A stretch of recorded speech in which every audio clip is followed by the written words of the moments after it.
Hello ವೀಕ್ಷಕರೇ, welcome back to ಸರ್ಸುಲೋಕ್ಸ್.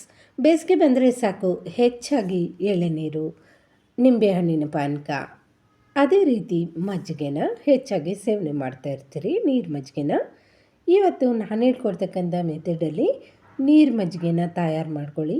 ತುಂಬ ಟೇಸ್ಟಿಯಾಗಿರುತ್ತೆ, ಜೊತೆಗೆ ದೇಹಕ್ಕೂ ಸಹ ತಂಪನ್ನು ತಂದುಕೊಡುತ್ತೆ.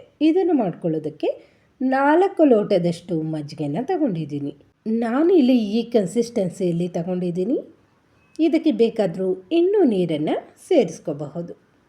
ಇವಾಗ ಇದಕ್ಕೆ ರುಚಿಗೆ ತಕ್ಕಷ್ಟು ಉಪ್ಪನ್ನು ಸೇರಿಸ್ಕೊಳ್ಳೋಣ. ನಾನೊಂದು ಅರ್ಧ ಸ್ಪೂನಷ್ಟು ಉಪ್ಪನ್ನು ಸೇರಿಸ್ಕೊತಾ ಇದ್ದೀನಿ. ಇವಾಗ ಇದೆಲ್ಲವನ್ನು ಚೆನ್ನಾಗಿ ಮಿಕ್ಸ್ ಮಾಡ್ಕೊಳ್ಳೋಣ.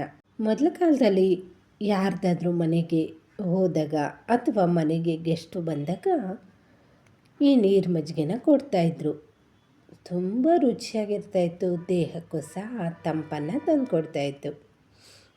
ಇವಾಗ ನಾವು ಇದಕ್ಕೆ 1 ಹಸಿಮೆಣಸಿನ್ಕಾಯಿನ ಒರಳಲ್ಲಿ ಹಾಕಿ ಚೆನ್ನಾಗಿ ಕುಟ್ಟಿ ಪೇಸ್ಟ್ ಥರ ಮಾಡಿ ಸೇರಿಸ್ಕೊಂಡಿದ್ದೀನಿ.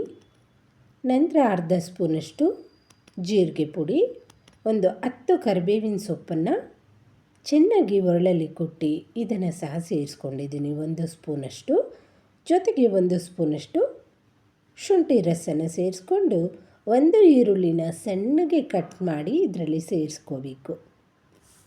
ಇವಾಗ ಇದನ್ನೆಲ್ಲ ಚೆನ್ನಾಗಿ ಮಿಕ್ಸ್ ಮಾಡ್ಕೊಬಿಡೋಣ. ಕನ್ಸಿಸ್ಟೆನ್ಸಿ ನೋಡಿಕೊಂಡು ನೀರನ್ನು ಸೇರಿಸ್ಕೋಬಹುದು.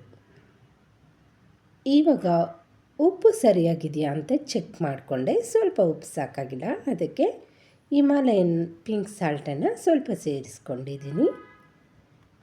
ಇದೆಲ್ಲವನ್ನು ಮಿಕ್ಸ್ ಮಾಡಿಕೊಂಡು ಸರ್ವ್ ಮಾಡ್ಕೊಂಡ್ರೆ ಈ ಮಸಾಲ ಮಜ್ಜಿಗೆ ರೆಡಿ ಆಗುತ್ತೆ. ಅಷ್ಟೇ ಅಲ್ಲ, ಇದನ್ನು ಅನ್ನಕ್ಕೂ ಸಹ ಹಾಕ್ಕೊಂಡು ತಿನ್ನಬಹುದು. ತುಂಬ ಟೇಸ್ಟಿಯಾಗಿರುತ್ತೆ. ಈ ಬೇಸಿಗೆ ಕಾಲಕ್ಕಂತೂ ಅದ್ಭುತವಾಗಿರ್ತಕ್ಕಂಥ ಒಂದು ಡ್ರಿಂಕ್ ಅಂತ ಹೇಳ್ಬಹುದು ಮಸಾಲ ಮಜ್ಜಿಗೆ.